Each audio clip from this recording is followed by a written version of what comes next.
ఇంత పెద్ద కార్యానికి కారకులుగా వెనకుండి ప్రత్యక్షంగా పరోక్షంగా నడిపిస్తున్న ప్రతి ఒక్కరికి క్రీస్తునామ శుభములు.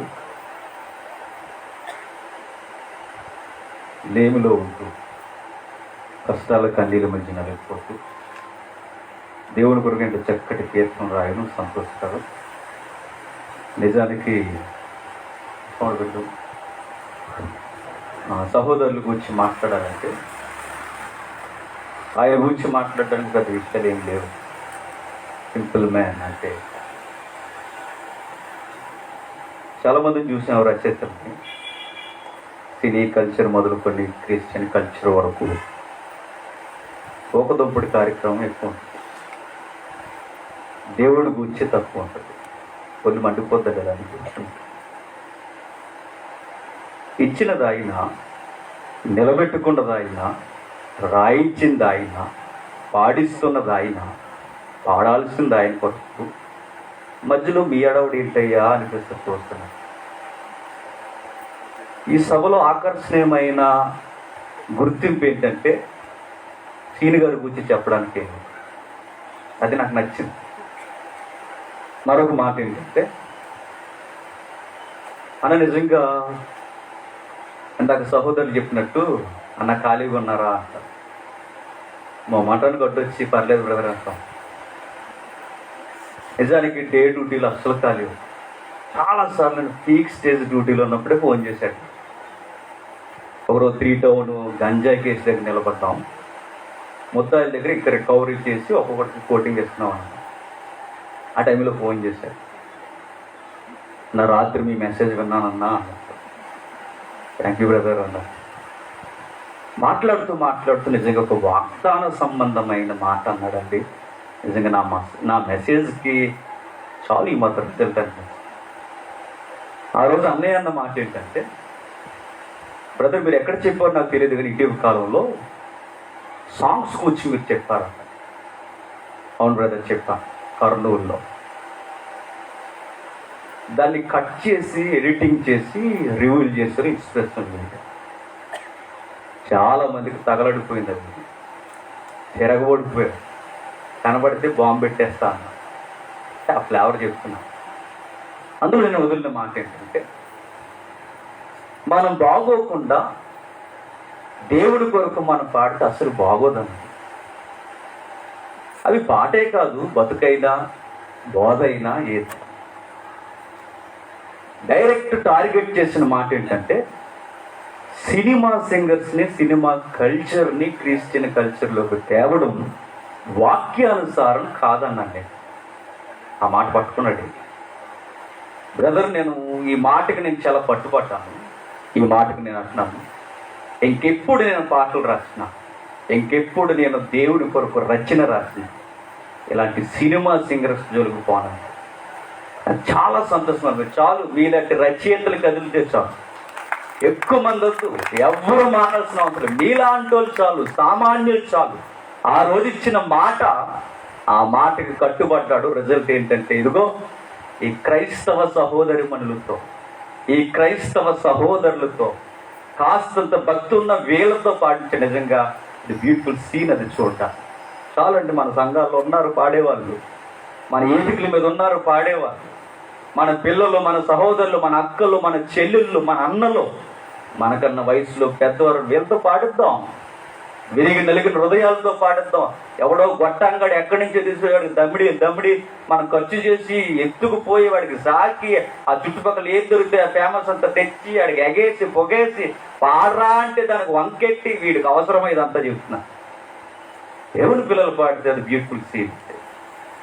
మళ్ళీ ఏదో తగలబడిపోతే ఐ డోంట్ కేర్ అయినా అంట, నాతో వచ్చిన గొడవ అంటే కావాలని అంట. సరే, వాక్యంలోకి వెళ్ళే ముందు చిన్న ప్రార్థన చేస్తాం. ప్రేమగల తండ్రి, కృపగల దేవ, నిజమే తండ్రి, రాసిన సహోదరుడైనా, పాడిన గాయకులైనా, సంగీతకారులైన, వింటున్న శ్రోతలైన, భక్తులైన ఎవరైనా తండ్రి, అది కేవలం మీకే మహిమ, మీకే ఘనత. మా హృదయాలు తండ్రి నీ పాదాలు చెంత మేము కుమ్మరించి విరిగి నలిగిన స్వరాలతో తండ్రి మిమ్మల్ని స్తుతించిన పరమందు తండ్రి, చక్కటి దృశ్యము తండ్రి, మా జీవితాలు, మా కృంగిపోయిన తండ్రి, మా హృదయాలు, అట్టి గీతాలు, అటువంటి తండ్రి రచనలు తండ్రి మీరు ఇచ్చిన గ్రంథంలో కూడా లిఖించారు. ఆ మాటలు తలపోస్తూ ప్రతి ఒక్కరు తండ్రి సరి చేసుకుంటూ ఒక విలువైన పరిశీలనలోకి మమ్మల్ని నడిపిస్తారంటే సమస్త మహిమ ఘనత మీకే ఆరోగ్యం క్రీస్తున్నామని ప్రార్థన సమర్పిస్తున్నాం. జాగ్రత్తగా విందాం. ప్రత్యేకించి ఇది పాటలకు సంబంధించింది కనుక కాస్తంత మనం వివరణ మనకు అవసరం. ఎందుకంటే ఏదో వచ్చాం, మనం పిలిచారు, చెప్పేసాం, వెళ్ళిపోయామని కాదు, కానీ వాక్యానుసారంగా కాస్తంత వివరణ మనకు అవసరం. మీరు అబ్జర్వ్ చేయండి, క్రిస్టియన్ కల్చర్లో, క్రైస్తవ నాగరికతలో మనం చూస్తున్నప్పుడు బైబిల్లో ప్రత్యేకించి కీర్తనలకే పుస్తకం ఉంది. చాలామంది కీర్తనలు చదవరంటే ఒక విషయం చెప్పిన, కీర్తనలు మన వ్యక్తిగతమైన జీవితాలతో మాట్లాడతాం. కీర్తన గ్రంథం చదువు చూడండి. కీర్తనలు దేవునితో ఎలా మాట్లాడాలో నేర్పిస్తాయి. కీర్తన గ్రంథం నువ్వు ఎలా ఉండాలో చెబుతూ, దేవునితో ఎటువంటి సహవాసం కలిగి ఉండాలో చెబుతూ, పాడుతున్న నీవు లేదా అనుభవిస్తున్న నీవు నీ జీవితంలో దేవునికి ఎలా దగ్గరికి జరగాలో నేర్పు.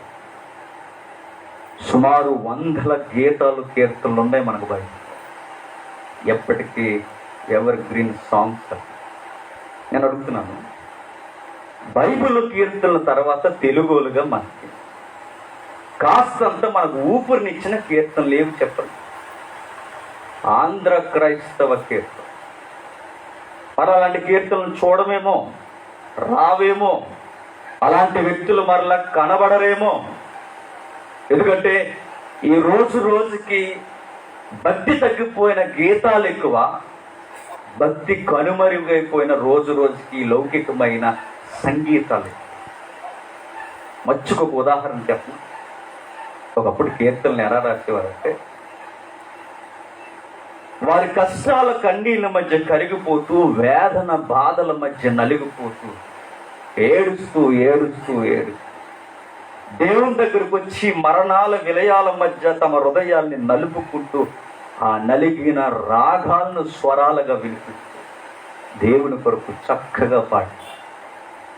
అందుకే ఎప్పటికీ మీరు చూడండి, ఆ తరము పాటలు ఏ తరానికైనా గుండెల్ని పొడుస్తాయి, చక్కగా జీవితాల్ని సర్దుకోవడం మనకు నేర్పిస్తాయి. మనసారా దేవుడి గురించి ఎలా పాడుకోవాలో మనకు నేర్పిస్తాయి. ఈరోజు చూడండి, సాంగులు ఒకసారి వింటే మరలా వినాలనిపించదు, ఒకసారి మరలా పాడితే మరలా పాడాలనిపించదు. అడుగున ఆంధ్ర క్రైస్తవ కీర్తనలు ట్రెడిషనల్ గా తరతరాలు పాడుతున్న బోరు కొట్టని సాంగ్స్ ఆంధ్ర క్రైస్తవ కీర్తన. అలాంటి కీర్తనలండి. వారు ఎలా రాయగలిగారు? రాసిన వారు చిన్నోళ్ళు కాదు, వారి జీవితంలో నలిగిపోయిన వారు, వారి జీవితంలో ఎన్నో అనుభవాలు చూసి రాశారు. ఈరోజు పాటలు ఎలా రాస్తున్నారు తెలుసా? కాస్తంత కీబోర్డ్ వస్తే చాలు పాట రాసేస్తారు అంతే, కాస్తంత గిటార్ వస్తే చాలు పాట రాసేస్తాం అంతే, కాస్తంత సినిమా సాంగ్లు వినే అలవాటు ఉంటే చాలు పాట రాసేస్తాం, డిక్షనరీ తెలిస్తే చాలు, గ్రాంధిక పదాలు తెలిస్తే చాలు, ఇంకా సంస్కృత పదాలు తెలిస్తే చాలు, పర్యాయ పదాలు తెలిస్తే ఏటి చాలు అని అడుగుతున్నా. భక్తి లేనప్పుడు ఎవరికి కావాలి నీ సంస్కృత పదాలు? వాక్యానుసారమైన రచన లేనప్పుడు ఎవరికి కావాలి మీ గ్రాంధిక పదాలు?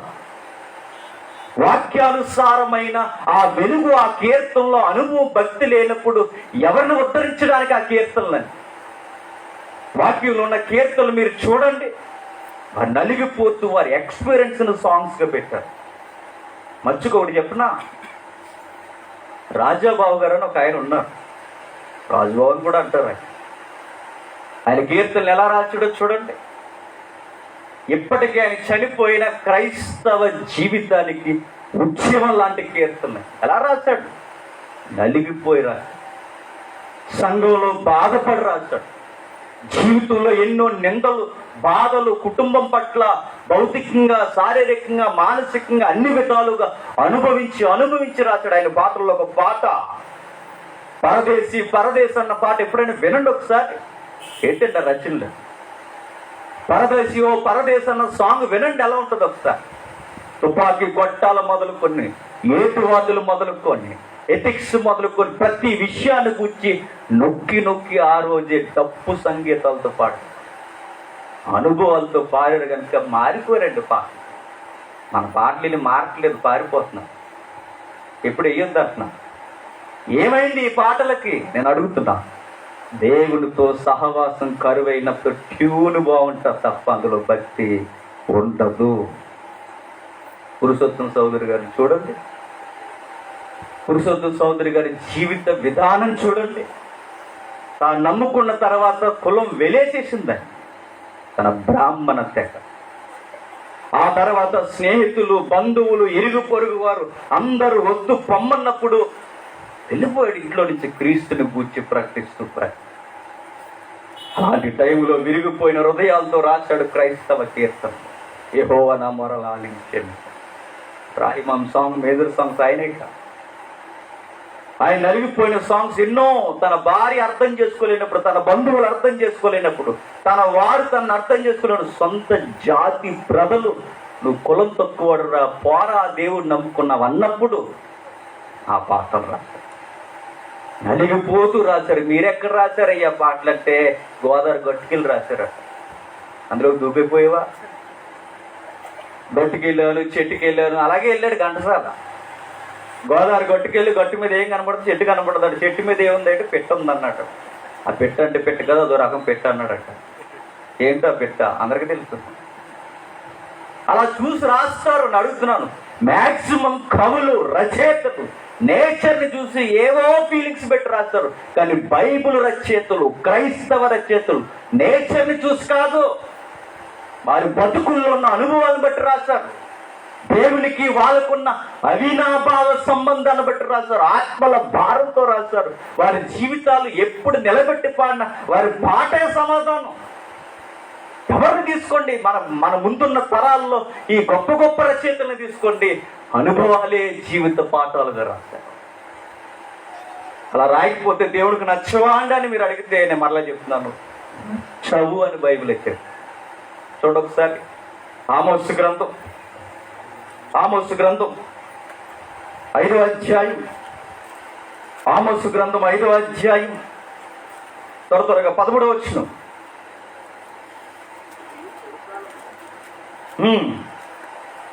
ఆమోసు గ్రంథం 5వ అధ్యాయం 13వ వచనం. ఇది చెడు కాలము గనక ఈ కాలమున బుద్ధిమంతుడు ఓరకుండును కీడు విడిచి మేలు వెతుకుడి. సాంగ్ ఒక వచనం ఉంటుంది ఇప్పుడు, 23వ వచనం. మీ పాటల ధ్వని నా యొద్ద నుండి తొలగనీయుడి, మీ స్వరమండల నాదము వినుటకు నాకు మనస్సు లేదు. ఏమంటున్నాడు చూడు. ఇజ్రాయెల్ కంట్రీలో వారు రాసే పాటలు ఇప్పటికీ ఎప్పటికీ నిజంగా వారు వాడిన పదజాలాలు చాలా గొప్పవి. యెహోవాను గూర్చి కీర్తిస్తున్నప్పుడు, దేవుడి గురించి గణపరిచి డిఫరెంట్ ట్యూన్స్ వారు సృష్టిస్తున్నప్పుడు, అలాంటి టైంలో చక్కటి ఆరాధన చేస్తున్న ఒక ఫీలింగ్లోకి వెళ్ళిపోయారు. ఆ టైంలో దేవుడు ఏమన్నాడు తెలుసా? ఎవరికి కావాలి మీ స్వరమండలాలని అడిగాడు. ఎవరికి కావాలి మీ కీర్తనలు, మీ పద్యాలని అడిగాడు. ఏ ప్రభువా అని అడిగితే ఇశ్రాయేలుకు వచ్చిన ప్రవక్త నోట వచ్చిన మాట చెప్పినా, మీరు బాగుంటే అప్పుడు మీ పాట బాగుంటుంది. మీరు పాడడానికి బాగా వినాలి. ఈ పాట, ఈ వచనం ప్రతి ఒక్కరికి వర్తిస్తుంది. ఎవరయ్యా గాయకులు అంటే బ్యాండ్ మానవలో పాడేవాడు కాదు. ఎవడయ్యా పాటలు పాడేవాడంటే మొన్న అండి ఇలా సినిమాలో పాడేటప్పుడు పాడించేస్తామనంటే ఎవరికి కావాలి? అక్కడ పాడి, ఇక్కడ పాడి, ఇలా పాడి, అలా పాడి అవి కాదు. ఇశ్రాయేల్లో ఉన్న గొప్ప గొప్ప మెయిన్ సింగర్స్ నే పొండి అన్నాడు. ఎందుకంటే మీరు సరిగ్గా లేనప్పుడు మీ పాటలు నాకు వద్దు, మీ స్వరాలు నాకు వద్దు, మీ సంగీతాలు నాకు వద్దు. బాగున్నది పాట అనడానికి ముందు రాసినోడు బాగుండాలి, పాడినోడు బాగుండాలి. నేను అడుగుతున్నాను, నేను మరలా అడుగుతున్నాను, దేవుడు ఎలాంటి స్వరాలను చూస్తాడు చెప్తున్నా? విరిగి నలిగిన స్వరాలను ఇస్తాడు. బాలసుబ్రహ్మణ్యం ఇక్కడ తీసుకొచ్చి పెట్టి, ఈరోజు బతికించి తీసుకొచ్చి ఇక్కడ పెట్టి, మరొక శ్రీని గారు లాంటి వారినో లేకపోతే ఇప్పుడు రాజు గారు లాంటి వారిని ఎవరో ఇక్కడ పెట్టి, దేవాని 2 స్వరాల్లో నీకు ఏది కావాలయ్యా అంటే శ్రీనిదే కావాలంటాడు. ఎందుకో చెప్పనా? నాకు కావాల్సింది నాలో ఉన్నవాడిది కావాలి తప్ప నాలో లేకుండా వాడి స్వరాలు ఎన్ని మెలికలు తిరిగి నాకు అవసరమేమి లేదంటాడు.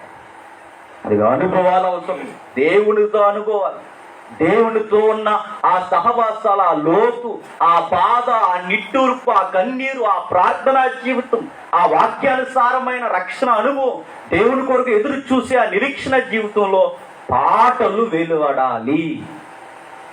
అలాంటి పాటల్లో ఒక పాట ఈరోజు మనం పరిశీలిస్తాం. చూద్దాం ఒకసారి.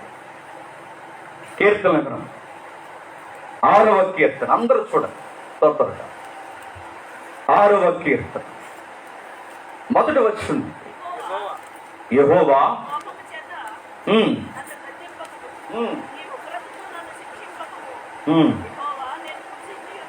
యెహోవా నేను కృషించి ఉన్నా, నన్ను కరుణించు.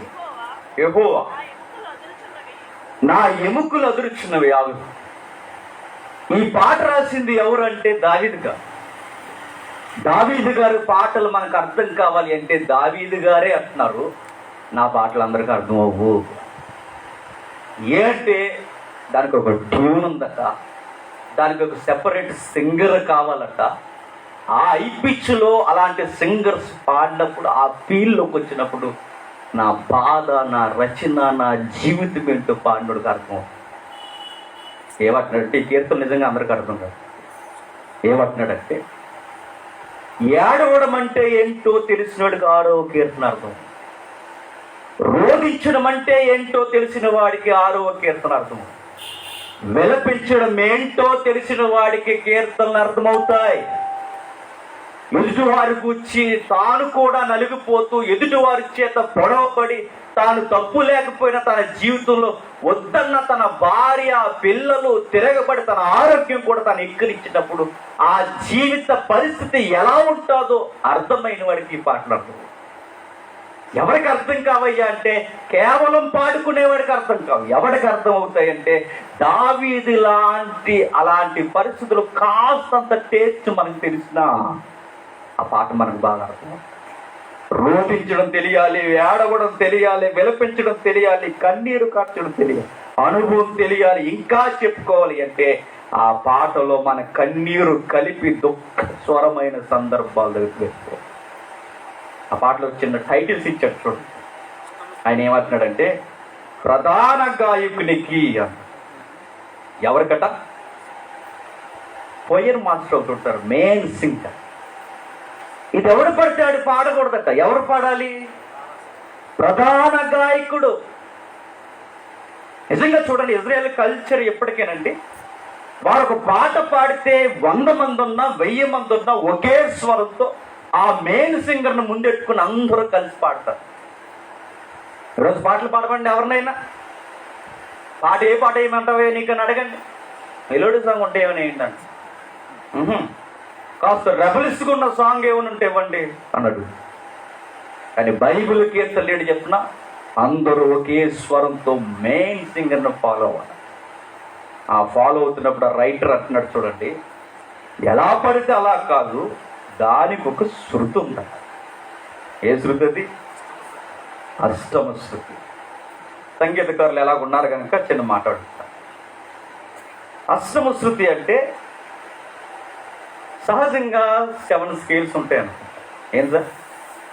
7 స్కేళ్ళు ఉంటాయి, 7 స్వరాలు.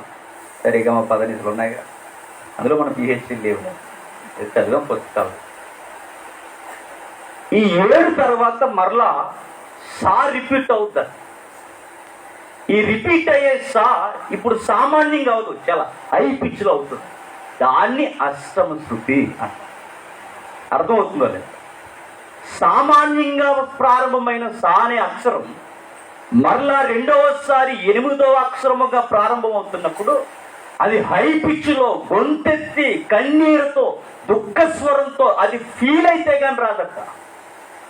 ఈ పాట పాడేవాడు ఎలా పాడాలి అంటే నీకు ఎలా తోస్తే అలా కాదు, దానికి ఒక లయ ఉంది, ఒక శృతి ఉంది, దానికి ఒక హై పిచ్ ఉంది.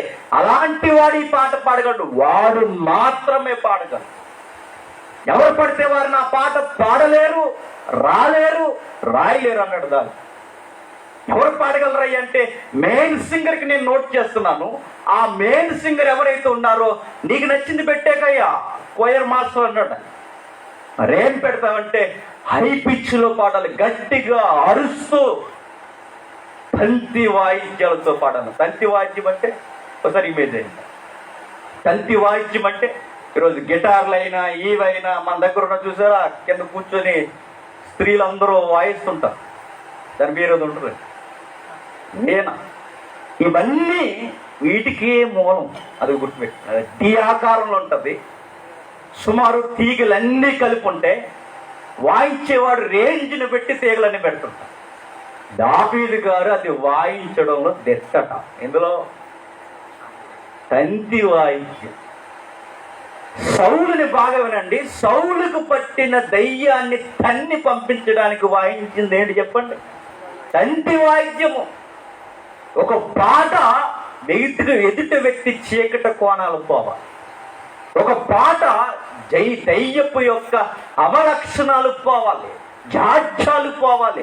ఎదుటి వ్యక్తి విన్నంతసేపు వాడు దేవునికి దగ్గర జరగాలి. కానీ ఈరోజు పాటలు ఎలా ఉన్నాయి చూడండి. ఈ పాట విన్నప్పుడు మనకి దేవుడు గుర్తురాడు. ఇది ఎక్కడో విన్నావురా, ఒక మధ్య పాట విన్నానండి నేను.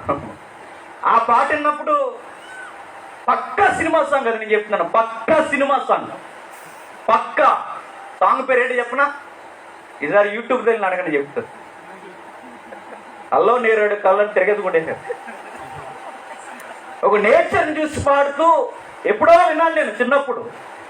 ఆ ఎన్నో సాంగ్ని తిరగేసి కొట్టేశారు, ఇళయరాజా పాటలు కొట్టేశారు, తిరగేసి మరగేసి. ఎవరికి తెలియదు ఈ బోడి సంగీతాలు, ఎవరికి కావాలి ఇప్పుడు అడుగుతున్నా. దావీదు కొట్టింది కొట్టకుండా ఎలా వాయించాడు, ఆ ట్యూన్స్ ఎక్కడ దేవుడివే. గొర్రెల వెనక తిరుగుతూ ఏ సంగీతంలో విధ్వంసుడు కానీ ఈయనకి ఎలా వచ్చినాయి? దేవుడు గుర్తు. పాటలు బాగా రావాలంటే సినిమా పాటలు బాగా వినాలని ఎవడో చెప్తున్నాడు? నో, దేవుడి మాటలు బాగా విను. పాటలు బాగా పాడాలంటే అనేక మంది సింగర్స్ మనం వినాలి. ఎవరు చెప్పాలి? చెత్త కలిసినంతా దేవుని వాక్యం వినండి, దేవునితో గడపండి, దేవునికి దగ్గరగా జరగండి. దావీదు ఏ సినిమా సాంగ్లు విన్నాను అడుగుతున్నా.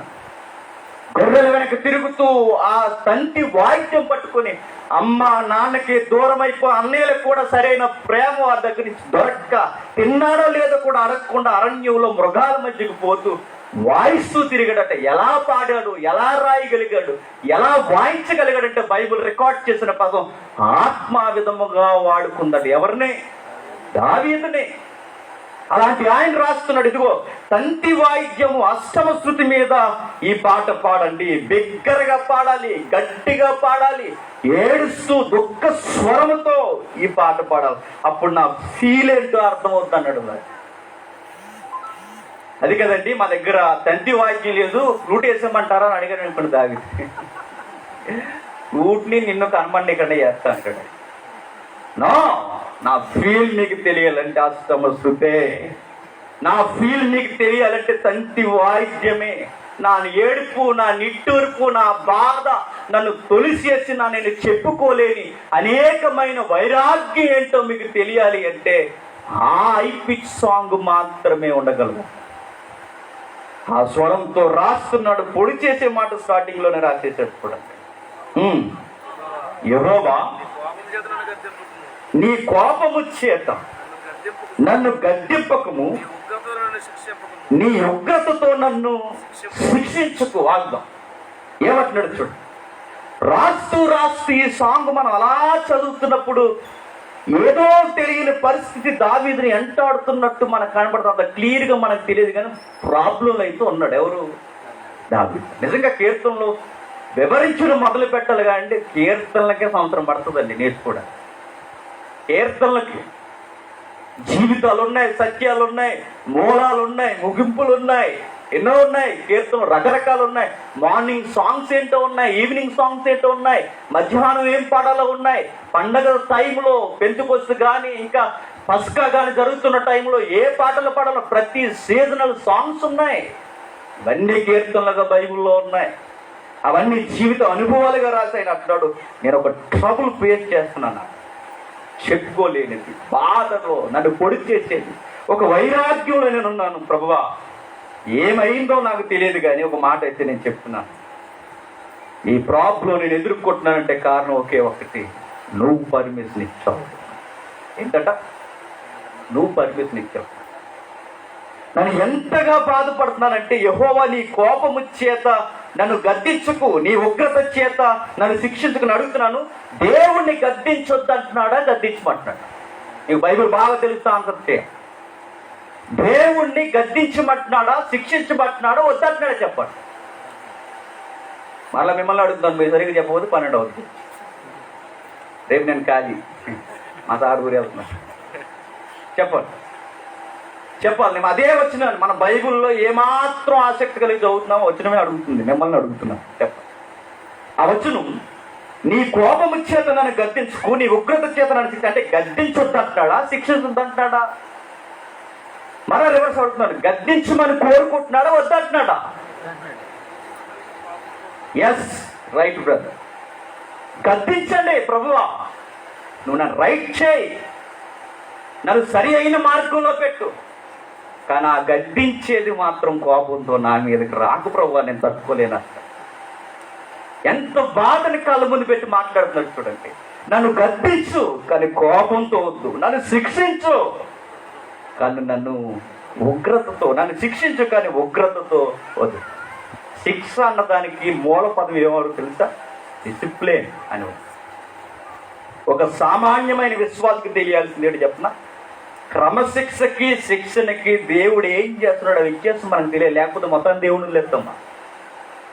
దేవుడు క్రమశిక్షణ అంటే మన డిస్ప్లేలో పెట్టే ఒక లెవెల్ ఉంటుంది, మనం చేసిన పనులకి మనకి పనిష్మెంట్ ఇచ్చే ఒక లెవెల్ ఉంటుంది. ఈ రెండు మనకు తెలియాలి. ఈ రెండు ఎవరికి తెలుస్తాయంటే, ఎవరికి పడితే వాడికి తెలియవు. ఆ పేజ్ని ఎవడైతే ఫేస్ చేస్తున్నాడో వాడికి తెలుస్తాయి. నిజంగా కీర్తనలు చాలా ఓదార్పునిస్తాయండి, చాలా ఓదార్పుని. ఎంత ఓదార్పుని అంటే, మీ సంసార జీవితంలో ఊరేసుకుని చచ్చిపోదాం అనుకున్నప్పుడు కీర్తన చదువు, ఊరు ఆగిపోద్ది అంతే. మీ వ్యక్తిగతమైన ఆర్థిక ఇబ్బందుల్లో మీరు నలిగిపోతున్నప్పుడు కీర్తన చదువు, ఆగిపోతావు. మీ జీవితంలో నీ ఎదుటి వారే, నీ కౌగిటిలో ఉన్నవారే, నీ బంధువులే, నీ వారే, నీ స్నేహితులే నిన్ను పొడి చేయడానికి ప్లాన్ చేస్తున్నప్పుడు, దేవా నేను ఏం చేయాలన్నప్పుడు నీకు ఆన్సర్ దొరకాలంటే కీర్తన చదువు. చాలా మంది కీర్తన గ్రంథం నలిగిపోయి ఉంటుందంటే బాగా చదువుతారు, వాళ్ళకి ఎన్ని బాధలు ఉన్నాయో ఎటు చదువుతారు. నిజంగా నేను చదివానండి, నాకు చాలా, నేను అనుకునేవాడు కీర్తన ఏదో బాగోదంటే దేవుడు పెట్టాడేమనుకుంటేవాడు. నేను అన్నీ ఉండాలి కానీ అలా పెట్టాడేమనుకున్నా, నిజంగా చదువుతున్నప్పుడు ఎంత ఓదార్పునిస్తా. అలాంటి ఓదార్పులో ఒక ఓదార్పు ఈ కీర్తన. యెహోవా నన్ను గద్దించు, నన్ను శిక్షించు కానీ కోపంతో వద్దు, ఉగ్రతతో. 2వ వచనం, యెహోవా నేను కృషించి ఉన్నాను, నన్ను కరుణించుము. యెహోవా నా ఎముకలు అదురుచున్నవి. త్వరగా వెళ్ళిపోదాం టైంతో. ఏమంటాడు చూడండి, యెహోవా నేను కృషించి ఉన్నాను, నన్ను కరుణించు, నా ఎముకలు అదురుచున్నవి, నన్ను బాగు చేయి అంటే ఏమంటున్నాడు? దేవుడా ఈ పరిస్థితి నేను భరించలేకపోతున్నాను, తీసే అంటలేదు, నన్ను బాగు చేసి అప్పుడు ఆపే, నన్ను లెవెల్ చేయి, నన్ను ఒక లెక్కకి తీసుకురా, నన్ను ఉద్ధరించు, నా జీవితాన్ని సరిచేయి. నేను ఒప్పుకుంటున్నాను ప్రభా, నిజంగా ఒప్పుకుంటున్నాడు దావీదు. ఎంత యథార్థమైన రైటర్ అంటే, నా స్వయంకృత అపరాధం ఉందని ఒప్పుకుంటున్నాడు. ఎవరో ఏదో చేసేస్తారని కాదు ప్రభా, ఎవరో ఏదో తిరగపడిపోతున్నారని కాదు ప్రభా, నా తప్పు ఉంది కనుక నేను ఒప్పుకుంటున్నాను. ఈ పనిష్మెంట్ నువ్వు పర్మిషన్ ఇచ్చేవాళ్ళకి వచ్చింది, నేను ఒప్పుకుంటాను ప్రభా. నాకు నచ్చినవి నీకు నచ్చినవి ఏమైనా నా జీవితంలో ఉన్నాయేమో సరిగేసేది, నేను ఒప్పుకుంటాను ప్రభా. నా తప్పులు ఉన్నాయి, నాకు కనబడుతున్నాయి, నాకు తేటగా కనబడుతున్నాయి, నన్ను సరిచేయి. నేను ఎంత డిప్రెషన్లోకి వెళ్ళిపోతున్నానంటే ప్రభు అంటున్నాడు, నా జీవితంలో కొన్ని పాఠాలు నాకు బాగా అర్థమయ్యాయి. నా జీవితంలో నాకు నచ్చినవి ఏంటో నా కంటికి కనబడుతున్నాయి ప్రభు, అవి నచ్చేవనుకున్నాను నేను రోజు.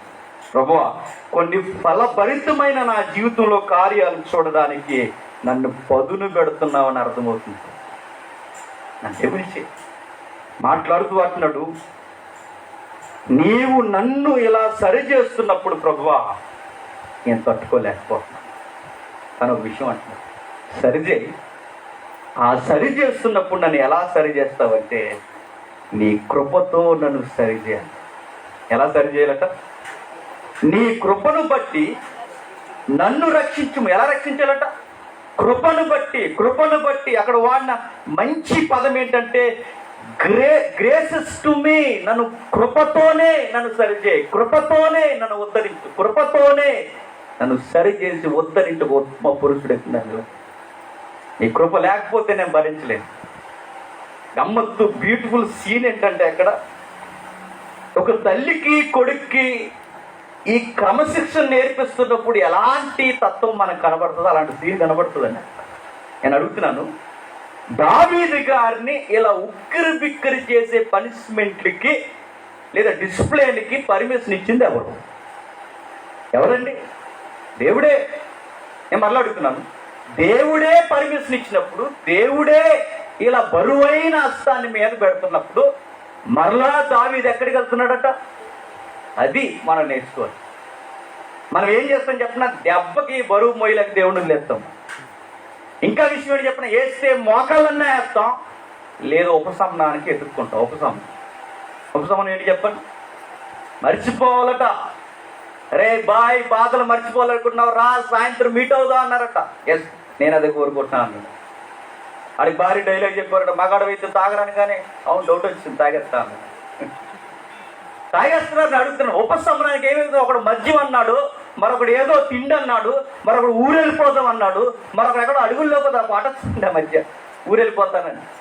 ఈ సిటీలో ఉండలేకపోతున్నాను, నల్లమల్ల అడవుల్లోకి పోతాను, ఆ కోన సీమంలో తిరుగుతాను, అక్కడైనా బాగుంటుంది. ఊరెళ్ళిపోతారట ఊరులేసి, బాధలు భరించలేక. ఆ మధ్య వచ్చింది కదా సౌరత్వ స్వామి. ఊరెళ్ళిపోతాను, నల్లమల్ల అడవులు. ఎక్కడ కూడా వస్తున్నాడు, గోదావరి గొట్టుకు వచ్చేస్తాడు, చెట్లలో తిరుగుతున్నాడు. అప్పుడు ఆ పాటలో మళ్ళీ రివర్స్ చెప్తున్నారు, అక్కడ కూడా తినంగా లేరని చెప్తున్నారు. గోదావరిలో కూడా తినంగా లేరు, అడవుల్లో కూడా తినంగా లేరు. ఎక్కడికి పోయినారు అంటే బాధ మనుషులు ఏం చేస్తుందంటే నీ పరిస్థితిని, నీ యొక్క స్థితిగతుల్ని దూరంగా ఈడ్చిపోయి దేవుని దూరం చేస్తారు. కానీ భక్తులైన వారు ఏం చేస్తారంటే ఎవరైతే మనల్ని పనిష్ చేస్తున్నారో, ఎవరైతే మనల్ని జడ్జి చేస్తున్నారో ఆ దేవుని దగ్గరికి భక్తులు లేని పాదాలు పెట్టుకుని వద్దు ప్రభువా భరించలేకపోతున్నాం. మీరు చూడండి, పిల్లల్ని చూడండి, త్వరగా ముగించుకుంటాం. పిల్లల జీవితాలు మనం చూస్తున్నప్పుడు తల్లి పిల్లలు మాట వినలేనప్పుడు చీపురో కర్రో ఏదో ఒకటి తీసుకుని వాయించడానికి రెడీగా ఉంటుంది. కొంతమంది పిల్లలు ఏం చేస్తారంటే రోడ్డు మీద పారిపోతారు.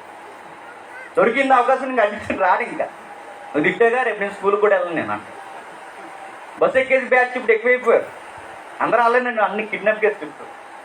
బస్సు ఎక్కిపోయి అమ్మ కొట్టినట్టే పారిపోతారు. కానీ కొంతమంది తల్లి బ్యూటిఫుల్ సీన్ కనబడుతుంది. ఏ అమ్మ అయితే కొడుతుందో, ఏ అమ్మ అయితే తిడుతుందో, ఏ అమ్మ అయితే తనని గద్దించి తన చెవులు పిండేస్తుందో మరలా వాడు అమ్మ దగ్గరికి వెళ్ళిపోయి గట్టికి పట్టేస్తుంది, కొట్టకమ్మా. దావీదు కూడా ఏం చేస్తున్నాడు చెప్పిన, ఏ దేవుడు కొడతాడో ఆ దేవుడి దగ్గరికి వెళ్ళిపోయి ప్రభువా పాపంతో కొట్టకు ప్రభువా, ఉగ్రతతో కొట్టకు ప్రభువా, తట్టుకోలేకపోతున్నాను, నేను ఎక్కడికి వెళ్ళలేను ప్రభువా, నిన్ను వదిలి వెళ్ళలేను ప్రభువా, ఏమో నాకు కనబడలేదు ఈరోజు, నాకు నేర్పించావు, నీ పాదాలు పట్టుకుని అడుగుతున్నాను, ప్లీజ్ నన్ను బాగు చేయి, నన్ను వదిలేదు. దావీదులో మనం నేర్చుకోవాల్సిన ఒక విచిత్రమైన సంభాషణ ఏంటంటే మనకు బాధలు కలిగిన, ఇబ్బందులు కలిగిన ఎక్కడికి వెళ్ళకుండా దయచేసి దేవుని పాదాల దగ్గరకు వచ్చి ఈ పాట మనకు దుఃఖ స్వరంతో అదే నేర్పిస్తుంది. దేవా నేను నీ దగ్గరికి వస్తాను, ఎక్కడికెక్కడికో పోను, నీ దగ్గరకు వచ్చి నేను ప్రాధేయపడుతున్నాను. 3వ వచనం, నా ప్రాణము బహుగా అదురుచున్నది, యెహోవా నీవు ఎంతవరకు కనికరింపకయుందువు. ఏమంటాడు చూడండి, నా ప్రాణము, నా శరీరము మానసికంగా శారీరకముగా కృంగిపోయింది. నిజంగా డిప్రెషన్ ఉన్న వాళ్ళని అడగని చెప్తారు. డిప్రెషన్ సీన్ ఎలా ఉంటుందో నాకు తెలుసు, నేను చూసా. అది ఎంత దారుణంగా ఉంటుందో తెలుసా? నలుగురిలో ఉంటాం, నలుగురితో మన సంబంధం ఉంటుంది, ఒంటరిగా ఉండాలనుకుంటాం, కానీ ఒంటరిగా కూడా ఉండలేము. ఆ టైంలో నీకు నచ్చిన కర్రీలన్నీ తెచ్చి కళ్ళ ముందు ఎక్కినా నీకు తినాలనిపించి ఒక మాటలో చెప్తున్నా, ఎంత త్వరగా చచ్చిపోతే అంత మంచిది. దావీదు ఎంత కురుకుపోయాడంటే, ఎంత దిగిపోయాడంటే దావీదు అంటున్నాడు, ప్రభువా ఇసుకుపోయాను. ఎంతవరకు ప్రభు? దేవుడిని తిరగేసి అడగట్లేదు, దేవుడిని నన్ను ఇలా చేసేస్తున్నాను అడగట్లేదు. అది ఎంతకాలము నాకు అర్థం అవ్వట్లేదు, కానీ భరించలేకపో. మనమైతే ఏమంటాం చెప్పిన, పైకి ఇలా ఆకాశం ఏమి చూసి ఇది నీకు తగునా, ఎంతకాలం నన్ను ఇలా ఏడిపిస్తావు, ఇంకో నువ్వు మానలేదనుకో రేపు నుంచి చచ్చికి రానంటాం. దేవుడికి మనం వార్నింగ్లు ఇస్తాం. దావీదు ఆ ఫ్లేవర్లు అంటలా, దావీదు అంటున్నాడు, ఏంటి ప్రభా మోయలేకపోతున్నాను, భరించలేకపోతున్నాను, తట్టుకోలేకపోతున్నాను, నా వల్ల అవ్వట్లేదు, నా హృదయంలో ఏ బాధ ఉందో, ఎవరి వల్ల బాధ కలుగుతుందో మళ్ళీ నీ దగ్గరికి వచ్చి చెప్పుకుంటున్నాను, నన్ను ప్లీజ్ నా మీద కృప చూపు. ఈ పాట నిజంగా ఇది పాట, జీవిత పాఠాల అంటే అనుభవంతో రాస్తున్న పాట. అది మనకు ఒక పాఠం, జీవిత పాఠం. ఎవరికి అర్థమవుతుందంటే ఇలాంటి పరిస్థితుల్లో, కుటుంబంలో, ఉద్యోగంలో, ఆరోగ్యంలో అన్ని విధాలుగా నలిగిపోయిన వారికి ఒక చక్కటి ఓదార్పు కీర్తన. అందుకే అంటున్నాడు, నా ప్రాణం కృంగిపోయింది. ఇంకా మాట్లాడుతున్నాడు కింద, యెహోవా తిరిగి రమ్ము, నన్ను విడిపింపము, నీ కృపను బట్టి మరణమైన వారికి నిన్ను గూర్చిన జ్ఞాపకము లేదు. పాతాళములో ఎవరు నీకు కృతజ్ఞతాస్తుతులు చెల్లించెదరు? ఒక మాట ఉంది చూడండి, నా ఎముకలు అదురుచున్నవి అంట. ఏమవుతున్నాయట? అదురుచున్నాయట. అదరడం అంటే పర్యాయ పదాలు ఏంటి చెప్పారు? కలవరం చెందను, కలవరం. ఆ పదాలు గుర్తెట్టుకోండి, మనకు ఎలా వస్తుంది. అదురుచున్నవి, కలవరపడుచున్నవి, ఆందోళన చెందుతున్నవి. ఒక మాటలో చెప్పాలంటే నాకు టెర్రర్ స్టార్ట్ అయింది. నా ఎముకలు మాటలేదు, నా శరీరం మాట వినడం లేదు, నాకు తెలియని వణుకు ఏదో వచ్చింది. మనిషిగా ఉండలేకపోతున్నాను, నలుగురిలో ఉండలేకపోతున్నాను. నాకు అర్థమవుతుంది నువ్వే నన్ను సరి చేస్తున్నావు. ఇలాంటి టైంలో అడుగుతున్నాను, ప్రభువా తట్టుకోలేకపోతున్నాను. నిజంగానండి ఇవన్నీ కనబడతాయండి కొన్ని జీవితాలు. దావీదు ఎంత నలిగిపోయాడంటే ఏడ్చి ఏడ్చి ఏడ్చి ఏడ్చి ఏడ్చి ఆందోళన చెంది చివరికి నలిగిపోయి దావీదు అంటున్నాడు, నా పరుపులు తేలిపోతున్నాయి. అలంకరణగా రాశారు. పరుపులు తేలిపోతాయి ఏంటన్నా తిరిగే తడగండి. అలంకరణగా అంటే నేను ఎంత ఏడుస్తున్నానంటే, ప్రభువా పరుపులు తేలిపోయి అంతే చాలా బాధపడుతున్నాను. నా పరుపులు తేలిపోయినంతగా, ఇంకా నా కన్నీళ్లు నా పడకను కొట్టుకొని పోవునంతగా నేను ఏడుస్తున్నాను ప్రభువా. విచారణ చేత నా కన్నులు గొంటలో పడుతున్నాయి. నిజమేనండి. చూడండి, ఏం బ్రదర్ అలా ఉన్నారంటే, కొంతమంది బాగానే ఉన్నానండి అంటాం, అని అలా కళ్ళు చెప్పేస్తే మీరేదో చెప్పలేనిది మీరు లోపల మోస్తారు. కొన్ని కళ్ళు మనకు అర్థం అవుతుంటాయి, వారు గుంటలు పడిపోయి పైకి చెప్పలేరు, కానీ ముఖం చెప్పేస్తుంది. బైబిలే చెప్పింది కానీ, సంతోషం మన ముఖానికి వెలుగునిస్తుంది, బాధ మన ఎముకలను కూడా విరిచేస్తుంది, వంచేస్తావు కదా. కుమారుడా ఇదిగో నా మాటలను నువ్వు నెరవేర్చు, ఆలకించు, నీ ఎముకలకు బలం అని. అంటే మన లోపల ఉన్న పరిస్థితి మన ఫేస్ మీద కనబడిపోతాడు. దావీదు అంటున్నాడు, ప్రభువా నా ఫేస్ ఎలా అయిపోయింది, నా ముఖ కవలికలు ఎలా అయిపోయింది, ఇప్పుడు గుంటలు పడిపోయాడు, నలిగిపోయాడు. కానీ ఇప్పుడు ఓపెన్ అవుతున్నాడు. కీర్తన చాలా డిఫరెంట్గా రాశాడు. ప్రభువా నువ్వు నన్ను సరి చేస్తున్నావని నాకు తెలుసు, కానీ ఇంత రోదన, ఇంత ఏడుపు, ఇంత బాధ, ఇంత నిట్టూర్పు కలగడానికి ఒక బ్యాచ్ ఉన్నారు ప్రభువా. ఎవరంట? ఎవరు బ్యాచ్ అనుకున్నారు మీరు ఊహించుకోండి. మీ బ్యాచ్ మీ తోడుగోళ్ళు అవ్వచ్చు, మీ బ్యాచ్ మీ స్నేహితుడు అవ్వచ్చు, మీ బ్యాచ్ నీ తోటి పనుగుడు అవ్వచ్చు, నీ బ్యాచ్ ఎవరైతే ఉన్నారో నీ అపోజిషన్ లెక్క పెట్టుకొని మీ ఊహల్లోకి వస్తారు. మిమ్మల్ని ఎవరి వల్లనైతే నలిగిపోతున్నారో వాళ్ళెవరో స్పష్టంగా దావీదు మాట్లాడుతున్నారు. ప్రభువా ఇప్పుడు 7వ వచనంలో ఓపెన్ అవుతున్నట్టు, నా కన్నులు గుంటలు పడుచున్నవి, నాకు బాధ కలిగించు వారి చేత అవి చీకి ఉన్నవి. ఇప్పటి వరకు చూడండి, 7వ వచనం వరకు ఓపెన్ కానిది ఏంటో చెప్పనా? ఫస్ట్ తను ఓపెన్ అయింది, ప్రభువా నేను బాగాలేదని ఒప్పుకున్నాడు. రెండవది నువ్వు నన్ను సరి చేస్తున్నావని ఒప్పుకున్నాడు. మూడవది నువ్వు నన్ను బాధ పెట్టే విధానం నేను తట్టుకోలేకపోతున్నాను అంటే ముందు తాను ఎలా ఉన్నాడో చూసుకున్నాడు, ముందు తన విధానం ఏంటో చూసుకున్నాడు. ముందుగా దేవా నీ పర్మిషన్ నేను అగ్రీ యేసు చేసే కానీ కృపచేత చేయి అన్న. నెక్స్ట్ పాయింట్ పెడుతున్నాడు, ఇది ఎవరి వలన జరుగుతుందో నాకు బాగా తెలుసు. వారి వలన ఈరోజు నా కన్నులు ఇలా అయిపోయి, వారి వలనే నా దేహం ఇలా నలిగిపోయి, నా దేహానికి ఆరోగ్యకరమైన నా జీవితానికి రోగాలు దాపరించాయి, మరణ సంబంధమైన ఈ నిట్టూర్పులు నాకు వచ్చాయి. వారి వలనే. నేను ఒక మాట అడుగుతున్నాను, దేవుడి దగ్గర ఇతర వ్యక్తుల గురించి చెప్పొచ్చు అంటే బేసిక్ గా చెప్పొచ్చు. నువ్వు ఎవరి వలన బాధపడుతున్నావు వారి గురించి చెప్పొచ్చు, ముందు నీ గూర్చి ఒప్పుకున్నప్పుడు చెప్పు. దేవుడి దగ్గర ఒకరు గూర్చి విజ్ఞాపన చేయొచ్చంటే చేయొచ్చు. దావీదు చేస్తున్నాడు. ఏమంటున్నాడు చూడండి, దేవా వారి వలనే నేను నలిగిపోయాను, వారి వలనే విరిగిపోయాను, వారి వలనే నిట్టూర్పు, వారి వలనే నా దేహం రోజు రోజుకి కుచించిపోయింది. ఇక అర్థమవుతుంది నాకు, నేను చచ్చిపోతాను, మరణపు అంచుల వరకు నేను వచ్చేస్తాను. వారి వలనే. దావీదు దేవుని ముందు పెడుతున్నది ఏంటి చెప్పిన, తన హృదయాన్ని పెడుతున్నాడు. రెండు, తను ఎవరు బాధ పెడుతున్నారు వారిని పెడుతున్నాడు. పెట్టే ముందు చాలా జాగ్రత్తగా పెడుతున్నాడు. మనమైతే ఏమంటే చెప్పిన విడిగడిపోవాలి ప్రభావాలంగా అలా అనలేదు. మనకు తెలియని ఒక ఊహ ఉంటుందండి లోపల, అందరూ ఒప్పుకో. మనం మంచోళ్ళు అనడానికి ఎదురు చూస్తాం. ఎలా ఎదురు చూస్తాం చెప్పిన, మన అపోజిషన్లో ఏదో ఒకటి జరిగిపోయింది అనుకున్న అప్పుడు ఇలా గుండెలు లేకపోతే నాకు ఎదురొచ్చాడు, అందుకే అలాగైపోయాడు. ఆ రోగం నాకు ఎదురొచ్చాడు, అందుకే వచ్చింది వాడికి యాక్సిడెంట్ అవ్వడానికి కారణం నా వలనే. ఈ బిల్డప్ దేవుని దగ్గర పనిచేయడం. దావీదు తీరుతెన్నులు ఏంటంటే, ప్రభువా ఎవరి వలన బాధ కలుగుతుందో నాకు తెలుసు, వాళ్ళు ఏదో చేసేస్తావని కాదు, వాళ్ళకి తెలియని ఒక విషయం నువ్వు నాకు తెలియజేస్తావు నాకు తెలుసు, అది జ్ఞాపకం చేసుకుంటున్నా. ఎప్పుడు ఒక మాట నేను చెప్పిన, శత్రువుని కూడా మనం ఏం చేయాలి అంటే, శత్రువు దేవుని చేత బాగుపడి దేవుని చేత గద్దెంపబడాలని కోరుకోవాలి తప్ప వాడికి ఏదో ఒకటి జరిగిపోవాలని అస్సలు మనం కోరుకోడు. నిజంగా ఒక మాట చెప్పిన, దావీదుని ఇబ్బంది పెడుతున్నది ఈ పాటలు రాసే సమయానికి ఎవరో కదండి, సొంత కొడుకులు. ఎవరు? సొంత కొడుకు.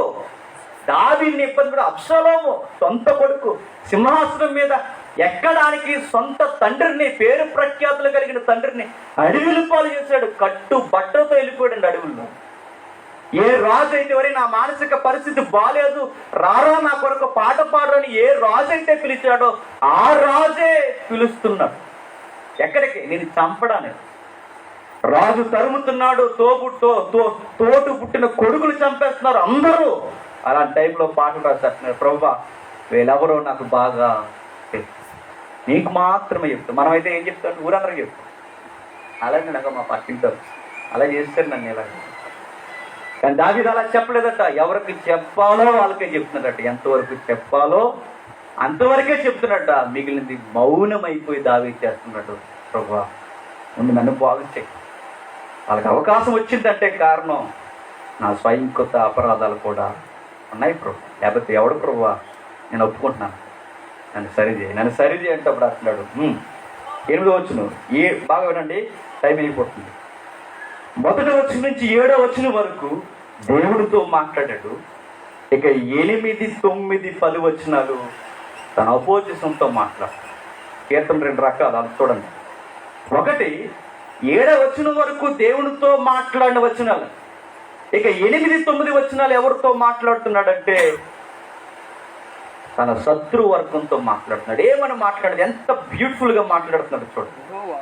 యెహోవా నా రోదన ధ్వని విని ఉన్నాడు, పాపము చేయువారులారా మీరందరూ నా యొద్ద నుండి తొలగిపోవుడి. యెహోవా నా విన్నపము ఆలకించి ఉన్నాడు, నా ప్రార్థన అంగీకరించిన. బాగా వినాలి, ప్రార్థనలో ఉన్న ఒక తీయటి జ్ఞాపకం ఏంటో చెప్పిన, అలా దుఃఖించి ఏడుస్తూ రోదన చేస్తూ నలిగిపోతున్న ఒక విశ్వాసకి సడన్ గా ధైర్యం వస్తుంది. అది అందరికీ అర్థమవుతుంది. నేను మరలా చెప్తున్నా, నువ్వు దేవుని దగ్గర ఏడ్చి కన్నీళ్ళు అయిపోతాయి, ఇక మూలుగులే. ఇంకేం రావండి, ఏడుద్దామంటే నీళ్ళు కూడా రావు. ఆ టైంలో మూలుగుతుంటా, ఆ మూలుగులు ఆయనకు అర్థమవుతాయి. ఆ మూలుగుల్లో నుంచి దావీదుకి సడన్గా ధైర్యం వచ్చేసింది. ఎలా వస్తుందంటే, విశ్వాసులు అట్టి పరిస్థితుల్లో నడిచిన వాడికి అర్థమవుతుందట, ఎవరో ధైర్యం ఎవరట, ఆ ధైర్యం ప్రార్థనలో వస్తుందట. దావీదుకు వచ్చిందట. ఎలా వచ్చిందంటే, ఇదిగో నా రోదన ధ్వని విని ఉన్నాడు. రేపు అయిపోయారా మీరు అనలేదు. ఆయన ఏమంటున్నాడు తెలుసా, నా ప్రార్థన దేవుడు విన్నాడు. ఎలా తెలుస్తుంది అడుగుతున్నాను. ఆకాశం నుంచి ఏమైనా స్వరం వినబడుతుందండి? దేవుడు మన ప్రార్థన విన్నాడని ఎలా తెలుస్తుంది? విశ్వాసిగా నీకు ఆ ఫీల్ ఏంటో తెలుస్తుంది, నిజంగా తెలుస్తుంది. దేవుడు నా స్వరం విన్నాడు, నా ప్రార్థనకి జవాబు దొరుకుతుంది, నా ప్రార్థనకి ఆయన శబ్దం చేయడం మరలా నాకు జవాబు ఇవ్వడానికి కలగజేసుకుంటున్నాడని ఎలా తెలుస్తుందంటే, అది అనుభవించినోడికి తెలుస్తుంది. దావీదు అంటున్నాడు, నాకు అర్థమైపోయింది ప్రభువా, నువ్వు వింటున్నావు, నువ్వు ఆలకిస్తున్నావు, నా ప్రార్థన ప్రతి విషయంలో నువ్వు అంగీకరిస్తున్నావు. అప్పుడు అంటున్నాడు చూడండి, నా శత్రువులందరూ సిగ్గుపడి బహుగా అదృష్టం. ఇప్పుడు మాట వినండి, దావీదు చెప్పిన ఒక సీక్రెట్ ఏంటో చెప్పిన, అప్పటి వరకు పై వచనాల్లో అదిరిపోయి టెర్రర్ అయిపోయింది ఎవరు? దావీదు. ఆ బాధపడి అదిరిపోయిన దావీదు దేవుని దగ్గరికి వెళ్ళిపోయి దేవుని దగ్గర ఆన్సర్ పొందుకున్న తర్వాత ఇప్పుడు అంటున్నాడు, రే ఇప్పటి వరకు నేను అదిరిపోయాను, ఈసారి మీ టైం వచ్చింది, మీరు అదిరిపోతారు అన్నాడు. నన్ను సరి చేసిన దేవుడు మిమ్మల్ని కూడా సరి చేస్తాడు గుర్తెత్తు. నన్ను శిక్షించిన దేవుడు మిమ్మల్ని కూడా శిక్షణ చేస్తాడు గుర్తెత్తు.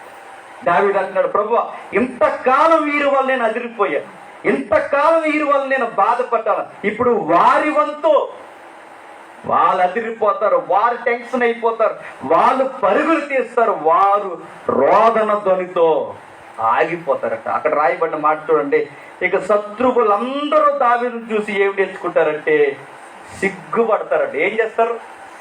సిగ్గట. ఎలా సిగ్గు? దావీదును సిగ్గుపడతాం అనుకున్నారు. ఎవరు సిగ్గుపడ్డారట? శత్రువులు సిగ్గుపడ్డారట. దావీదును లేకుండా చేద్దాం అనుకున్నారట, వారే పరారైపోయారు. ఎందుకు జరుగుతుంది ఇలా అంటే బైబిల్ చెప్తుంది, ఇప్పుడు దావీదు పక్షముని ఎవరు నిలబడతారట? దేవుడు. దేవుడు మన పక్షాన్ని నిలబడతాడా అంటే నేను మళ్ళీ చెప్తాను, ఆయన పాదాలు పట్టుకుని వెళ్ళిపోండి ఆయన దగ్గర.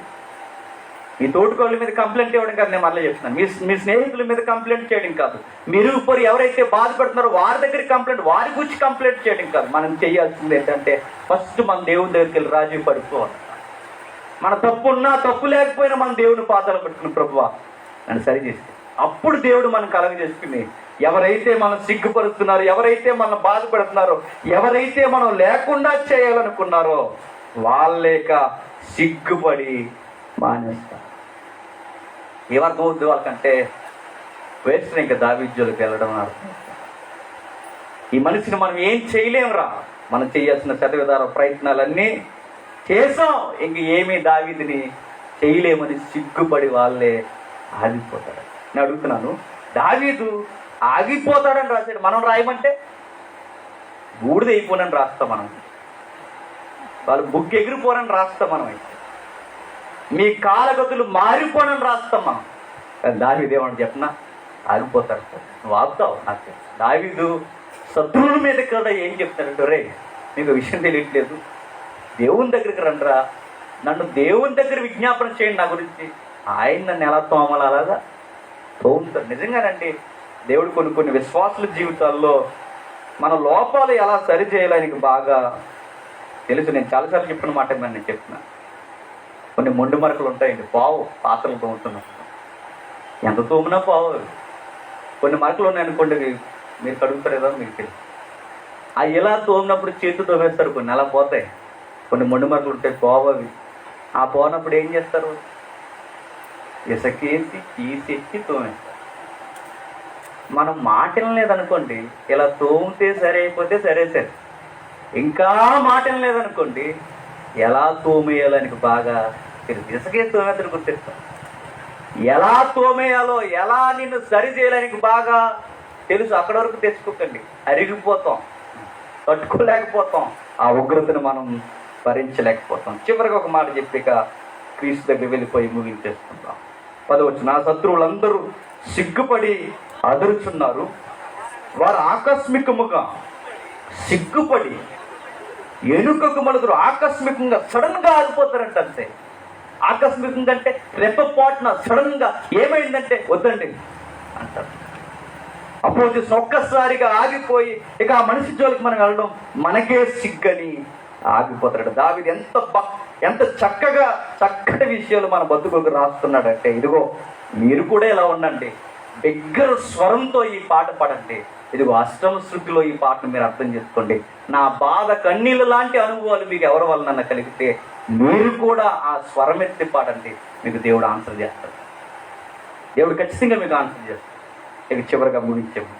ఈ పాట దావీదుని గూర్చే కాకుండా ఈ పాట మెస్సయ్యను గూర్చి కూడా చెప్తుంది. మెస్సయ్య అంటే యేసుక్రీస్తు వారు. ప్రతి బైబిల్ వాక్యం పాత నిబంధన వాక్యానికి సరి అయిన వ్యాఖ్యానం క్రొత్త నిబంధన. మీకు అర్థమైంది? పాత నిబంధన ప్రతి వాక్యానికి వ్యాఖ్యానం క్రొత్త నిబంధన. పాత నిబంధన ఏ వచనాన్ని ఎలా కదిపినా అందులో క్రీస్తు యొక్క ముంగుర్తులు కనబడతాయి. ఈ పాటలో కూడా ఆయన గుర్తులు కనబడుతుంటే ఎవరు గుర్తులు? యేసుక్రీస్తు వారు. ఎలా కనబడుతుందంటే కొంచెం పోల్చి ఒక పాట చూసి మనం ముగించేస్తాం. చూద్దాం ఒకసారి. మొదటి వచనం చదవండి. యెహోవా, నీ కోపము చేత నన్ను గద్దించకము, నీ ఉగ్రత చేత నన్ను శిక్షించకము. యెహోవా, నేను కృషించి ఉన్నాను, నన్ను కరుణించి. ఒక మాట వినండి. ఈ వచనాన్ని చూస్తున్నప్పుడు దావీదుని పక్కన పెట్టండి. ఇదే ఉగ్రతను భరించలేనంత నిట్టూర్పుని యేసుప్రభు ఇచ్చినట్టు మనకు బైబిల్ చెబుతుందా? లేదు, చెబుతుంది. ఈ వచనాలు చదువుతున్నప్పుడు మెస్సయ్య కీర్తనగా మనకి ఏం కనబడుతుందంటే, గెత్సేమనే వనములో ఏడ్చేశాడు, తట్టుకోలేకపోయాడు, భరించలేకపోయాడు. దేవుని ఉగ్రతతో ఆయన గద్దిస్తే ఎలా ఉంటుందో, ఆయన దేవుడు గనక దేవుని ఉగ్రత ఎలా ఉంటుందో ఆయనకు బాగా తెలుసు. దేవుడి శిక్షణ ఎలా ఉంటుందో మెస్సయ్యకి తెలుసు గనకే గెత్సేమనే వనములో ఆయన కలవరపడిపోయాడని బైబిల్లో రాయింది. అదిరిపోయాడన్న పదాలు ఇక్కడ ఉన్నాయి. క్రొత్త నిబంధనలు రాయబడిన పదం చెప్పిన కలవరం చెందాడు. యోహాను సువార్త 12వ అధ్యాయం, త్వరగా యోహాను సువార్త 12వ అధ్యాయం 27వ వచనం. యోహాను సువార్త 12వ అధ్యాయం 27వ వచనం. ఇప్పుడు నా ప్రాణము కలవరపడుచున్నది. ఏంటంటే నా ప్రాణము కలవరపడుచున్నది. అడుగుతున్నాను, ఎందుకు కలవరపడుచున్నది? దేవుని ఉగ్రత నేను చూడబోతున్నా. దేవునికి నాకు ఎడబాటు నేను చూడబోతున్నా. దేవుడు శిక్షిస్తే ఎలా ఉంటుందో నేను చూడబోతున్నాను. ఎంత కలవరపడిపోయాడంటే చెమట రంధ్రాల నుంచి ఏమొచ్చిందట, ఎంత టెన్షన్ అయిపోయాడండి, ఎంత డిప్రెషన్లోకి వెళ్ళిపోయాడండి. నేను అడుగుతున్నాను, ఎందుకు వెళ్ళిపోయాం ప్రభు అంటే, దేవుడు పాపాన్ని శిక్షించే విధానం అది బహుభయంకరం. ఆయనతో సహవాసం తెగిపోవడం అది బహుభయంకరం. నాకు గుర్తొస్తుంది, నాకు అర్థం అవుతుంది. నేను ఎవరో ఒక మంచి రచయిత అన్నాడండి, యేసు ప్రభుకి సిలువ శ్రమలు కలవరగిరి మీద శిఖరం మీద కాదు, ఆయన శ్రమలు గెత్సేమనే వనంలోనే స్టార్ట్ అయిపోయి. నిజమే కదండి. ఎదుటోళ్ళు కొట్టాల్సిన అవసరం లేకుండానే ముందు రక్తం కాలుతుంది. ఆయన అంత టెన్షన్ పడిపోయాడు. అందుకే బైబిల్లో రాయబడిన పదం ఏంటంటే, నేను అదురుచున్నానని పాత నిబంధన కీర్తన అంటే నేను కలవరపడుచున్నది పర్యాయపడుతుంది. తట్టుకోలేకపోతున్నాను. రుణ అడుగుతున్నాను మరలా, ఎందుకు ప్రభు ఇంత టెన్షన్ అయ్యావంటే, నేను సిలువెక్కకపోతే, నేను మీ కొరకు రక్తం కాచకపోతే నువ్వేమైపోతావని నా గూర్చి మీ గూర్చి కలవడం. మీకోసం నేను ఒదిగిపోవడానికి వచ్చాను, మీకోసం నేను నలిగిపోవడానికి వచ్చాను. ఇక అంటున్నాడు ఆయన, ప్రభువా ఇది కష్టం ప్రభు అంటే, కష్టమైన మీ కొరకు ఇష్టముగా నేను సిలువ. ఎక్కడికి ఎక్కుతావు ప్రభు అంటే, ఇదిగో ఆ కల్వరి శిఖరం మీద నిలబడి మీ కొరకు ప్రేమను చూపిస్తాను, మీకు ఊహల కందని ప్రేమ. నిజంగా చూడండి, దేవుడి ప్రేమ ఏంటో మీకు తెలియాలంటే ఆ శిఖరం వైపు చూడండి. దేవుని ఉగ్రత ఏంటో మీకు తెలియాలంటే అదే శిఖరం వైపు చూడండి. దేవుని ఉగ్రత మనకు కనబడుతుంది, దేవుని ప్రేమ మనకి కనబడుతుంది. ఓ మాట ఏంటి చెప్పిన, ఇప్పుడు ఎన్నోసార్లు మనం చదివేస్తున్నాం, కానీ ఈ టెక్స్ట్లో చదవండి చాలా బాధేస్తారు. ఆ హెబ్రీ గ్రంథకర్త అంటాడు, ఆయన శరీరధారి అయి ఉన్న దినములలో మహారోదన. ఇదే మాట ఎవరన్నారండి ఇందాక? నా రోదన ధ్వని అని. శరీరధారి అయిన దినముల్లో రోదన, కన్నీళ్ళు, దుఃఖము, నెక్స్ట్ ఎత్తు ప్రభు అంటే నన్ను మరణము నుంచి రక్షింపగలవానికి ప్రార్థన, యాచన అడుగుతున్నాను. దావీదు దేవుడు తెలుసా, ప్రభువా నేను చచ్చిపోతే నీకు పాతాళ మందు ఎవరు స్తుతులు చెల్లిస్తాడు? యేసు ప్రభు ఏమంటున్నాడు తెలుసా, ప్రభువా నన్ను మరణంలో విడిచిపెట్టకు, నన్ను మరణం నుంచి లేపు, నీకు స్తుతి యాగముగా ఈ ప్రపంచానికి ఒక సాక్ష్యాన్ని ఇస్తాను. దావీదు ఏమన్నాడు తెలుసా, పాతాళానికి పోయి స్తుతులు చేస్తారు నాకు తెలియదు, ఎందుకంటే పాత నిబంధనకి అంత బ్రైట్నెస్ లేదు. పాత నిబంధనకి మరణం తర్వాత ఏం జరుగుతుందో అక్కడక్కడ కొందరు భక్తులు చెప్పారు తప్ప అందరూ స్పష్టముగా చెప్పలేదు. దావీదు అందుకే అంటున్నాడు, పాతాళానికి పోయిన తర్వాత ఏం జరుగుతుందో నాకు తెలియదు, స్తుతులు కూడా ఉండవు, నన్ను బతికించు, ఈ పరిస్థితి నుంచి నన్ను లేవనెత్తు, మరలా చచ్చేంత వరకు నీకు సాక్షిగా నేను ఉంటానని మాటిస్తున్నాను. యేసు ప్రభు కూడా ఏమంటున్నాడంటే, నన్ను మరణంలో వదిలేకు, నన్ను మరణంలో వదిలేకు, నన్ను లేపు, నన్ను లేవనెత్తు, నీకు విజ్ఞాపన చేస్తున్నాను, కన్నీళ్లు పెడుతున్నాను, రోదన చేస్తున్నాను. గమ్మత్తేడు చెప్పిన దేవునికి చేసిన ప్రార్థన, మరలా అంటున్నా, దేవునికి చేసిన ప్రార్థన జవాబు ఏం జరిగిందంటే, మరణించిన యేసు ప్రభు మరలా లేచాడు.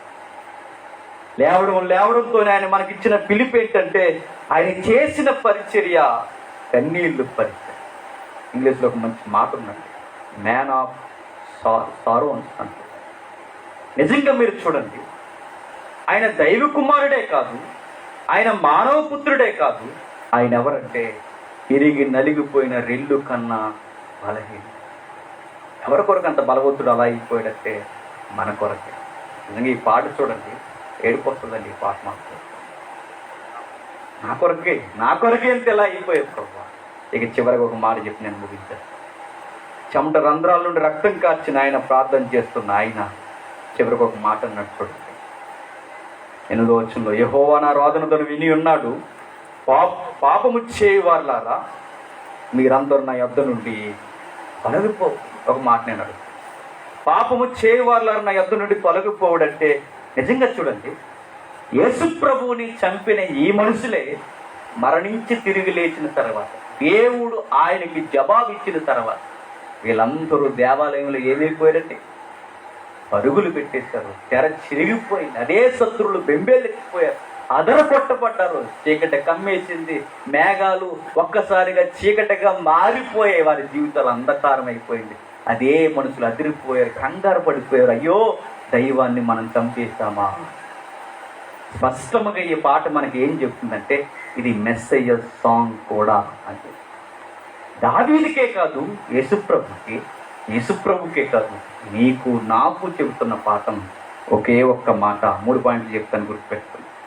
నీకు ఒక సమస్య వచ్చినప్పుడు ఏం చేయాలి? పలుకుబడి ఉన్న వాళ్ళ దగ్గరికి వెళ్ళాలని అనుకోక, దేవుని దగ్గర. ఫస్ట్ పాయింట్ గుర్తుపెట్టుకో.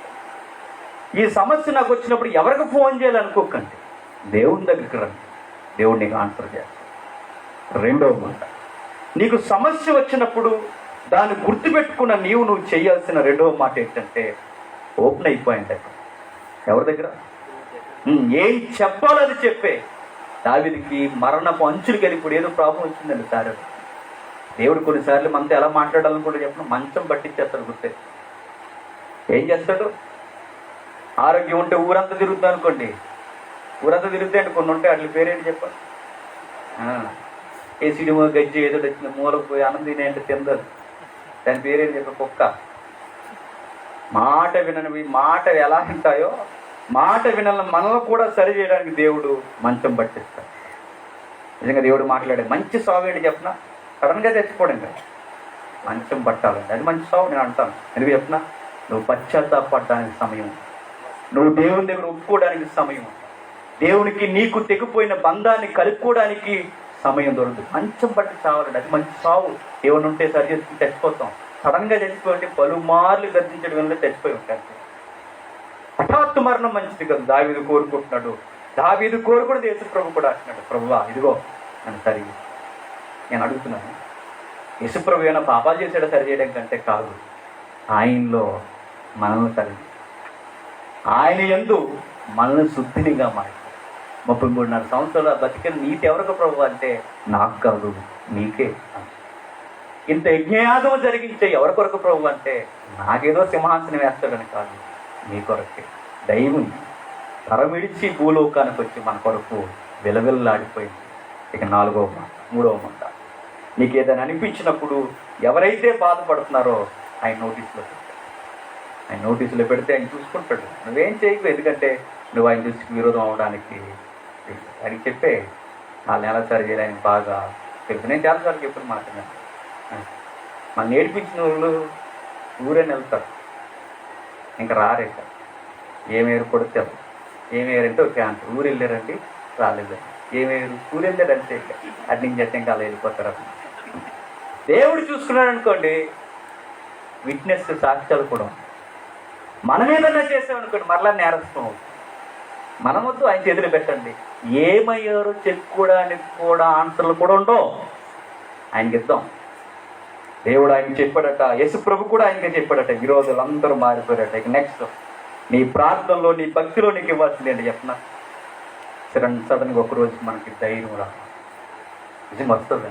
మరి మన వరకు ఇలా కుసించిపోయో నలిగిపోయో ఇలా అయిపోయో ఎలా వచ్చిందంటే ఆ ధైర్యం ఎక్కడ వచ్చిందట? ప్రార్థనలో వచ్చిందట. కాబట్టి మనం పోదాం దేవుని పాదాలు పట్టుకుని, కొడుతున్న తల్లి దగ్గరికి కొడుకుపోయి ఆయన ఆ తల్లి పాదాలు పట్టుకుని కొట్టకమ్మా అని ఎలా అంటాడో మనం కూడా దేవుని దగ్గరికి పోయి, ప్రభువా కొట్టుగానే కోపంతో మాత్రమే యేసు ప్రభు మన కొరకు నలిగిపోయాడు, ఇక చాలు, ఇక ఆయన బాధపడద్దు. ఒకసారి ఆయన ప్రేమ కావ్యాన్ని ఒక దృష్టి రూపంలో చూసి ముగించుకుంటాం. అవుతుంది తమ్ముడు. Right sir.